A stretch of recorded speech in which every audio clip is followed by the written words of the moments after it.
Assalamualaikum warahmatullahi wabarakatuh. Mari kita mulai kuliah hari ini dengan membaca basmalah. Semoga apa yang kita pelajari pada hari ini bermanfaat dan barokah bagi kita semua.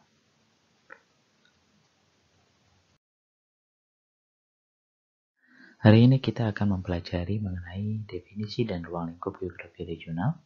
Jadi pertemuan awal kita sudah membahas bagaimana sudut pandang geografi itu seperti apa, kemudian dilanjutkan dengan sejarah dari perkembangan ilmu geografi regional. Nah, sekarang hari ini kita akan mempelajari mengenai definisi dan ruang lingkup dari geografi regional.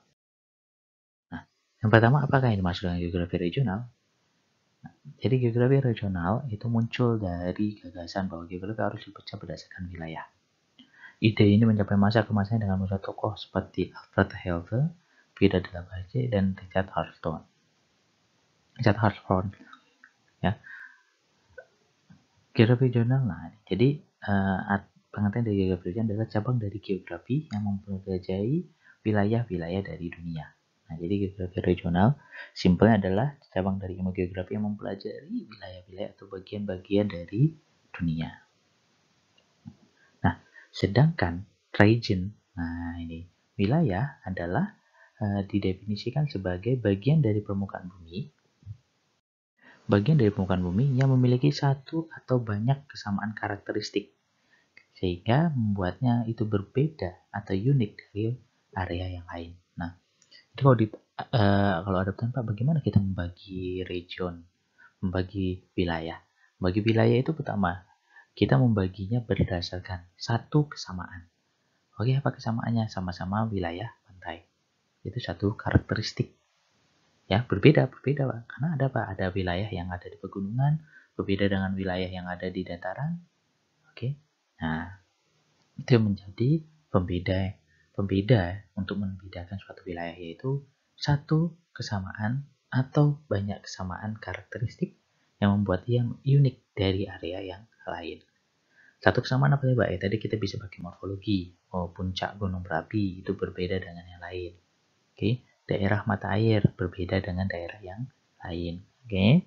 Nah, kalau yang many similar karakteristik gimana, Pak? Yang banyak karakteristik yang similar. Itu berarti kita bisa membahas bentuk lahan. Bentuk lahan vulkanik kesamaannya apa? Banyak sekali kesamaannya. Dia terkena abu vulkanik, ya. Ada bentuk landformnya dari letusan gunung berapi. Kemudian ada pembagian dari yang atas tengah bawah. Ada aliran, pembagian alirannya radial. Oke, jadi banyak kesamaan. Contoh, jadi berbeda bentuk lahan vulkanik berbeda dengan bentuk lahan solusional atau karst. Nah, karst apa kesamaannya? Karst pertamaannya batuannya batuan gamping yang mudah larut oleh air. Sistem air sungainya sistem air sungai bawah tanah dan seterusnya. Nah, jadi mendefinisikan wilayah itu berdasarkan satu kesamaan yang sama atau banyak kesamaan yang sama, sehingga wilayah yang kita bedakan itu tadi berdasarkan satu kesamaan atau banyak kesamaan tadi, kesamaan karakteristik ya, karakteristik yang ada di dalamnya berbeda dengan wilayah lain. Oke. Nah, kemudian geografi regional mempelajari spesifik unik karakteristik dari tempat yang dikaitkan dengan. Nah, jadi geografi regional itu tidak kemudian berhenti, oke, kita sudah membuat karakteristik yang unik secara fisik ya. Ini berarti kondisinya secara fisik. Jadi oke, kita sudah membagi wilayahnya bentuk lahan vulkanik, bentuk lahan struktural, sudah. Nah, tetapi kalau geografi regional itu melanjutkan, tidak hanya berhenti setelah membagi wilayah, tetapi kita kaitkan keunikan karakteristik itu dengan budaya mereka, ekonomi mereka, topografi, klimatologi, politik, dan lingkungan. Oke, faktor lingkungan yang menyebabkan terjadinya perbedaan flora dan fauna. Ya. Jadi geografi regional kemudian mengkaitkan kondisi karakteristik yang kita bedakan tadi terhadap apa yang ada di dalamnya.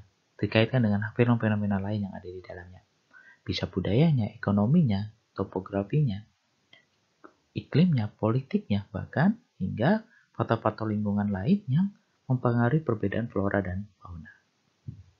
Oke, Pak, bisa nggak kita membaginya Pulau Jawa, Pulau Sumatera? Bisa. Berbeda, Pulau Jawa berbeda dengan Pulau Sumatera. Dan seterusnya. Oke. Nah, Kemudian geografi regional merupakan studi tentang wilayah di permukaan bumi dengan menggunakan analisis perbedaan wilayah dan persamaan wilayah. Nah, jadi ketika kita sudah membagi wilayah itu menjadi wilayah Pulau Jawa, Pulau Sumatera, nah, kemudian kita baik di Pulau Jawa maupun Pulau Sumatera kita kaitkan kondisi itu dengan budaya, ekonomi, dikaitkan dengan sosial, ekonomi, dan lingkungan, termasuk flora dan fauna, kita juga membandingkan wilayah A dan wilayah B, apa persamaannya, apa perbedaannya. Nah, sehingga kita bisa membandingkan wilayah itu secara spasial. Nah, ruang lingkup geografi regional mencakup semua gejala di suatu wilayah baik gejala fisik maupun manusia. Ya, seperti tadi kita bilang, tidak hanya membagi wilayah secara fisik, tetapi juga mengkaitkan kondisi fisik kita terhadap kondisi sosial, ekonomi, dan lingkungannya. Nah, ahli geografi regional mengarahkan pada karakteristik geografis umum dari suatu wilayah. Misalnya, geografi regional menguruskan diri di dalam studi Afrika, mengamati menunjukkan secara utuh mengenai yang ada di Afrika, orang manusianya, negaranya, sungai, gunung, gurun, cuaca, perdagangan, dan atribut lain di benua itu. Oke. Atau bisa mempelajari daerah yang lebih kecil, lebih sempit, misalnya daerah perkotaan. Seorang ahli geografi regional mungkin tertarik dengan pertumbuhan sebuah kota, seperti kota Sulu, sehingga mereka mempelajari transportasi, migrasi, perumahan, semua yang ada di kota Solo termasuk elemen lingkungan alam seperti Sungai Bengawan Solo. Jadi ketika menjadi ahli regional wilayah, kita mengusulkan diri kita menjadi seorang ahli yang mempelajari suatu wilayah secara menyeluruh, secara umum. Oke, ya, saya ahli geografi regional mengenai vulkanologi, berarti semua tentang vulkanik kita pelajari, bukan hanya bencananya saja, bukan hanya proses pembentukan gunung apinya saja, tetapi kita juga mempelajari bagaimana budaya masyarakatnya, bagaimana kehidupan sehari-harinya, bagaimana ekonominya, bagaimana perkembangan wilayahnya, dan seterusnya dari bentuk lahan vulkanik. Nah, jadi ahli geografi regional seperti itu. Ya, karena apa? Karena tadi kita tidak hanya membagi wilayah berdasarkan region. Nah, ketika sudah selesai membagi wilayah secara region, secara wilayah, berdasarkan satu kesamaan atau banyak kesamaan, kemudian yang kita lanjutkan adalah kita mempelajari lebih jauh. Setelah kita bagi, bagaimana dampak pembagian itu? Bagaimana dampak karakteristiknya itu terhadap kondisi atau fenomena yang ada di dalamnya, baik yang melibatkan manusia maupun tumbuhan dan hewan. Oke. Nah, contohnya ini. Nah, ketika kita bicara geografi regional, kita bicara selain tadi karakteristik pembagian, kita bisa juga mempelajari mengenai persamaan dan perbedaan. Dan saya berikan contoh, ada 3 gambar. Ketika kalian melihat 3 gambar ini, ketika kalian menjadi ahli geografi regional, kalian bisa membuat pembagian wilayahnya. Oke, membuat pembagian wilayahnya, kemudian kalian bisa menjelaskan perbedaan-perbedaan persamaan wilayah yang mungkin terjadi. Contohnya, gambar yang kiri atas ini, itu daerah pegunungan, Pak. Oke, daerah pegunungan, jadi pembagiannya ini adalah wilayah. Oke, bisa jadi satu daerah pegunungan. Oke, pembagiannya, Pak, di sana itu ada wilayah yang bervegetasi, wilayah yang tidak bervegetasi. Kelerengannya, Pak, kelerengannya ada yang curam, ada yang tidak curam. Oke, kemudian bisa juga kalian membagi ada wilayah yang bisa yang dihuni manusia dan tidak manusia, dibuktikan dengan adanya pathway di sini, Pak. Ada jalan setapak di sini, Pak. Nah, atau yang ini, ini pembagiannya ini ada lahan pertanian, ada daerah dataran, ada daerah pegunungan, Pak. Oke. Nah, di daerah dataran ini ada lahan pertanian sawah, ada tegalan, mungkin di atas ini adalah semak belukar, Pak. Nah, dari penggunaan lahan. Kalau yang ini bagaimana, Pak? Yang ini kalian bisa jelaskan juga. Apa? Ya ini ada daerah aliran sungai, Pak. Di sini ada daerah pegunungan, perbukitan. Di sini ada daerah permukiman. Di sini adalah daerah padang rumput dan seterusnya. Geografi seperti itu. Geografi regional seperti itu. Ketika melihat suatu fenomena, kita bisa membagi-bagi wilayah itu berdasarkan karakteristiknya. Kesamaan karakteristik ataupun perbedaan karakteristik. Atau ini contohnya, misalnya ini kota. Nah, bagaimana kota? Ya, kalau dari gambar kota, ya mungkin kalian sudah banyak mendapatkan gambar-gambar citra, ya ini salah satu sumber data bagi geografi. Nah, Bapak, ini daerah stadion, Pak. Di daerah permukimannya, di daerah pertokoannya, di sini ada lahan terbukanya, Pak. Di sini masih ada sawahnya, Pak. Dan seterusnya. Itulah pembagian dari geografi regional. Atau boleh satu Pak, boleh satu, misalnya ini adalah wilayah kota. Nah, seperti itu. Oke. Nah, geografi itu sendiri, nah ini nanti akan saya jelaskan, ada yang menggunakan sudut pandang nomotetik dan ideografik, ada yang menggunakan regional, jadi ada geografi menggunakan yang dipelajari secara regional atau secara sistematik, dan juga ada geografi fisikal dan geografi manusia. Ya, geografi fisik kita bicara kenapa fisik yang ada di alam, ya, geologinya, batu tanahnya, iklimnya, topografinya dan seterusnya. Kalau manusia kita bicara manusianya, budayanya, ekonominya, politiknya, sosialnya dan seterusnya. Oke. Nah, nanti akan kita lebih menjelaskan mengenai apa itu nomotetik dan ideografi, kemudian apa itu regional dan sistematik. Oke. Nah, ini untuk pertama kita bicara nomotetik dan ideografi. Kalau nomotetik itu para ahlinya ada Humboldt dan Schweitzer. Kalau ideografik ada Kahn, ada Heckler dan Hartshorne. Oke, nah apa sih yang dimaksud dengan nomotetik dan ideografik? Kita pelajari. Jadi, Heckler dan Hartshorne bicara bahwa geografi itu adalah ideographic science, ilmu pengetahuan dengan sudut pandang ideografik. Di mana Hartshorne bicara bahwa geografi itu mempelajari perbedaan spasial dari suatu fenomena. Oke, jadi mempelajari tentang perbedaan spasial dari suatu fenomena. Nah, sejak geografi mempelajari fenomena yang secara umum terjadi, maka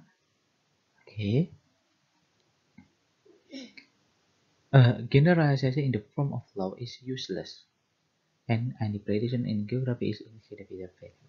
Jadi, geografi itu mempelajari perbedaan spasial dari suatu fenomena. Nah, ketika terjadi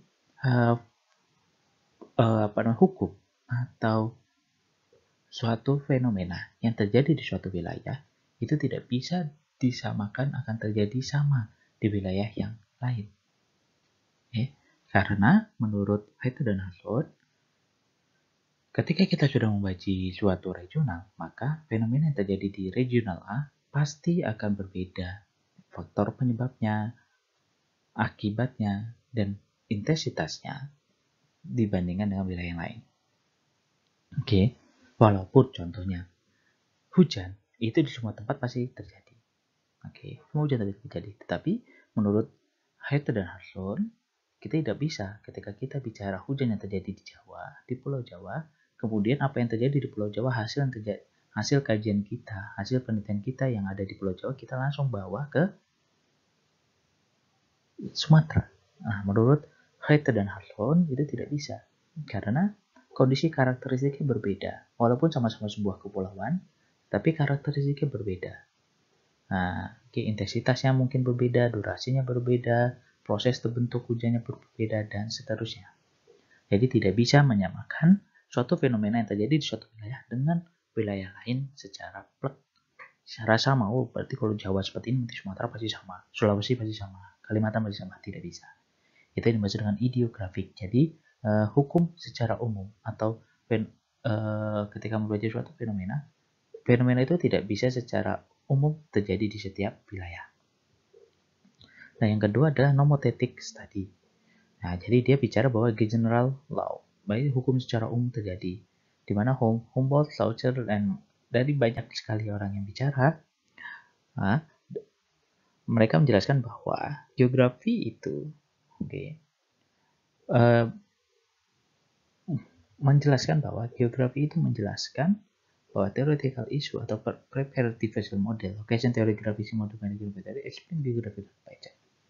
Jadi ketika kita bicara geografi, kalau menurut nomothetic study adalah suatu fenomena yang terjadi di satu wilayah itu akan terjadi di wilayah lain karena berlaku hukum general.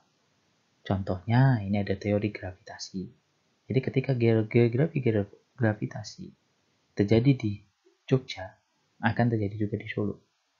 Proses terjadinya hujan dari uap air, kemudian terjadi kondensasi, baru kemudian terjadi hujan, itu juga terjadi di semua wilayah. Oke. Nah, jadi dari situ kita bisa menjelaskan bahwa ideografi dan nomotetik bicara pada fenomena secara umum atau secara khusus. Jadi kalau nomotetik bicara bahwa banyak fenomena yang terjadi itu berlaku secara umum, yang dimana di setiap wilayah itu juga terjadi. Contohnya tadi hujan, air mengalir dari tempat yang tinggi ke tempat yang rendah. Itu semua terjadi di setiap wilayah. Ya, itu nomotetik tadi. Nah, contohnya erosi. Erosi itu terjadi karena permukaan tanah yang terbuka, kemudian terjadi hujan sehingga terkikis. Oke, baik oleh aliran air, permukaan, ataupun dari hujan. Nah, itu nomotetik. Dan itu terjadi di semua tempat. Nah, itu benar. Tetapi untuk paham ideografik, benar fenomenanya seperti itu. Tapi yang terjadi di Jawa, nah, yang terjadi di Jawa itu tidak sama prosesnya dengan yang ada di Sumatera. Bisa jadi di Jawa itu erosinya akibat hujan. Sedangkan di Sumatera itu lebih banyak akibat gigisan aliran permukaan. Nah, jadi disinilah perbedaan antara ideografi dan nomotetik. Oke. Kemudian di Ackerman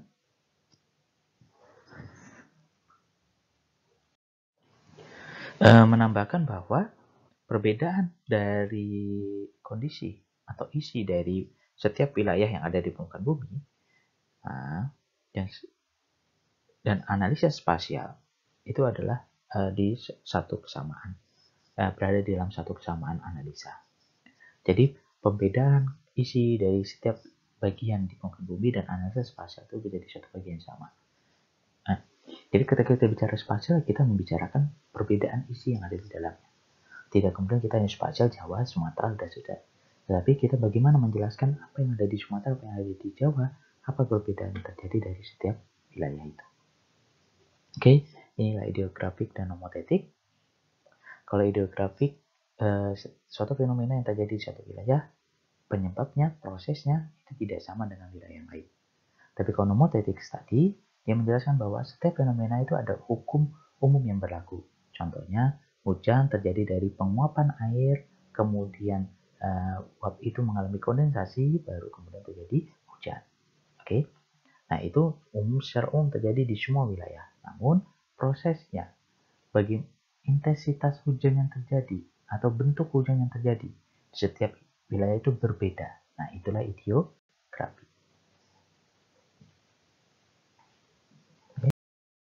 Kita lanjutkan. Nah, kemudian geografi secara regional dan sistematik. Nah, ini kalau geografi regional seperti kita pelajari di awal tadi adalah mempelajari banyak karakteristik dari berbagai macam wilayah. Jadi kita sudah membagi wilayah di dunia, kita bagi-bagi wilayahnya berdasarkan kesamaan, satu kesamaan ataupun banyak kesamaan karakteristik. Kemudian kita pelajari karakteristik itu. Oke. Nah, itulah regional geografi. Kalau sistematik geografi mempelajari dan melihat spasial variasi dari semua bagian dari global. Nah, sebenarnya sama bahwa kedua studi ini mempelajari satu dunia, tetapi dengan perbedaan cara sudut pandang. Regional approach look to the different regions parallelly. Oke, jadi kalau regional approach, ketika kita bicara geografi regional, kita melihat perbedaan itu secara terpisah.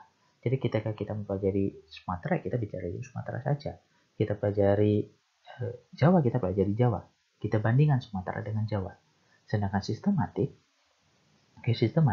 ketika kita sudah kita akan mempelajari Jawa dan Sumatera, kita melihat Jawa dan Sumatera itu di dunia itu posisinya di mana. Nah, jadi Jawa dan Sumatera itu memang menjadi bagian yang terpisah. Tetapi kalau secara sistematik kita juga melihat posisi Jawa dan Sumatera itu di bumi, di dunia itu berada di mana.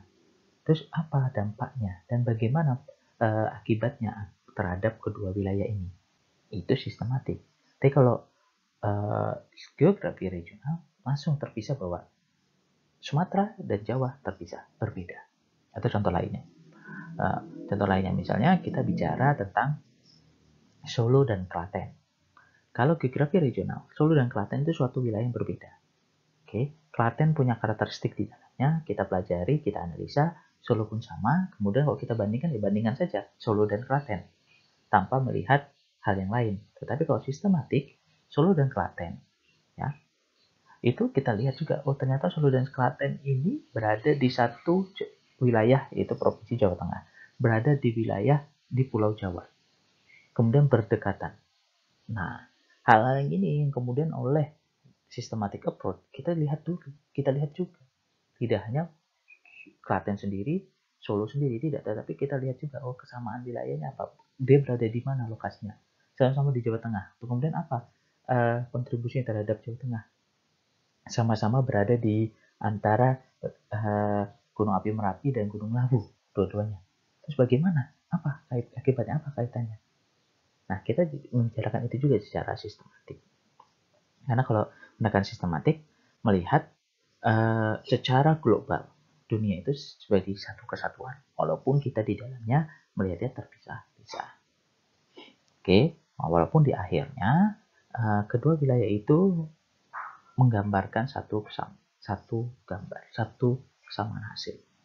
Oke, jadi kalau geografi regional kita bagi satu, kita pisah-pisah nanti akan menjadi satu. Kalau geografi sistematik kita melihat secara utuh dulu baru terbagi ke bawahnya. Oke.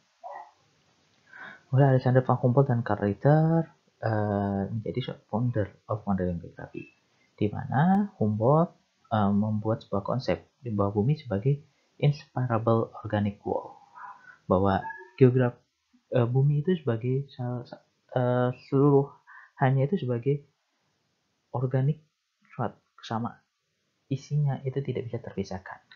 Oke, kemudian cuma sempat saling mutually interdependent. Jadi saling memiliki hubungan simbiosis mutualisme yang saling bergantung satu sama lain. Oke. Nah, kemudian dia juga bilang bahwa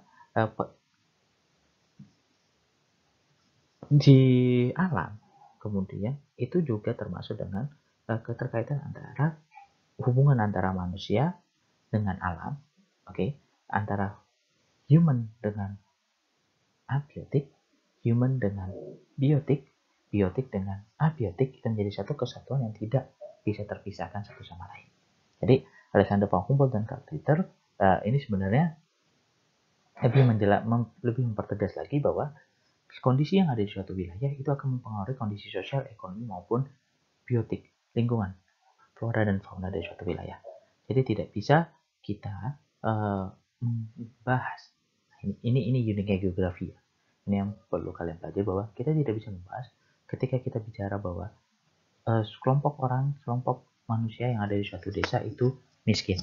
Kita tidak bisa kemudian kita hanya bicara apa pekerjaannya, berapa penghasilannya, tetapi kita kalau geografi melihat berada di mana dia, tinggal di daerah apa dia.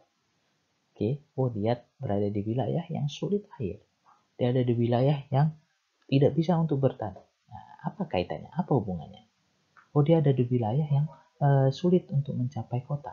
Apa hubungannya, apa kaitannya? Nah, itulah geografi. Tidak hanya bicara satu sisi, tapi dari banyak sisi.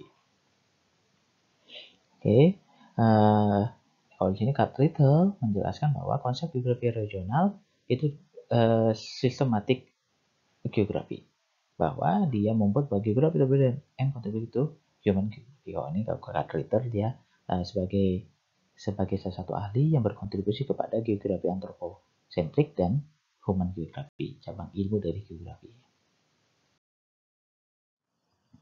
Nah ini, oke, di geografi regional semua terpisah ya.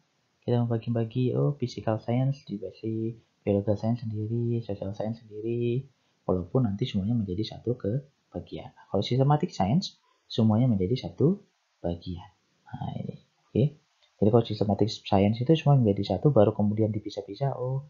Mitologi, sains, geologi menjadi ini.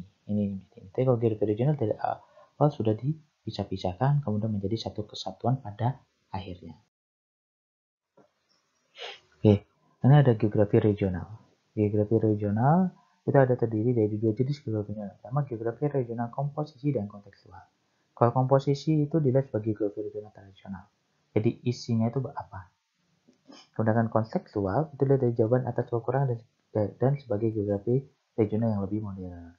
Jadi kalau komposisi itu hanya kita bicara bahwa apa yang ada di suatu wilayah, apa saja isinya. Hanya bicara itu. Tapi kalau kontekstual lebih menjelaskan apa keterkaitan antar komposisi yang ada. Apa hubungan mereka? Nah, apa keterkaitannya? Nah, oke. Kalau Anthony Giddens dan Nigel C. melihat geografi ini sebagai kontekstual proses sosial dan ekonomi dari berbagai daerah. Jadi konseptualnya proses sosial dan ekonomi yang mempengaruhinya apa? Nah, kemudian ini sudah mulai diajarkan dan ketika kalian menjadi seorang pemimpin, geografi regional ini menjadi sebuah cara sudut pandang yang paling baik untuk membuat wilayah-wilayah tempat kalian memimpin nanti menjadi lebih baik atau lebih maju. Oke. Nah, ini kita lanjutkan contohnya. Nah, ketika dengan sudut pandang geografi regional tadi, ketika kita melihat bocor banjir Banyuwangi, ya, longsor Sukabumi, apa yang terjadi? Nah, seorang geografi regional tidak hanya bicara, oh, airnya hitam, airnya coklat, banyak sampah. Oke, tetapi seorang ahli geografi regional menggunakan sudut pandang geografi regional menjelaskan mengapa ini bisa terjadi, apa yang terjadi di sungai, mengapa sungai itu meluap, berapa ketinggiannya, apa dampak yang dirasakan secara ekonomi, sosial, kesehatan, dan seterusnya. Jadi geografi regional mempelajari hal-hal itu. Jadi tidak bicara fenomena banjirnya saja, tetapi dampak dan penyebab dari banjir ini dilihat secara menyeluruh, tidak hanya dari aspek fisik, tapi juga sosial dan ekonominya juga. Begitu juga dengan ini longsor. Tidak bicara longsornya, berapa luasan longsornya, berapa lebar longsornya, berapa banyak tanah yang longsor. Tidak bicara itu, tapi bagaimana, mengapa bisa terjadi longsor? Apa penyebabnya? Kemudian apa dampaknya? Kemudian jangka panjangnya apa? Nah, kemudian apalagi kerusakan yang dialami yang dirasakan oleh manusia, kemudian mungkin kita bisa melihat apakah ada spesies flora yang hilang, fauna yang hilang akibat terjadinya longsor, dan seterusnya. Oke, jadi kurang lebih itu yang bisa saya sampaikan. Apabila ada pertanyaan silakan ditanyakan ya. Nah, di psikologi di forum diskusi mahasiswa dengan dosen. Nanti akan saya jawab di sana. Itu saja yang bisa saya sampaikan. Saya akhiri. Assalamualaikum warahmatullahi wabarakatuh.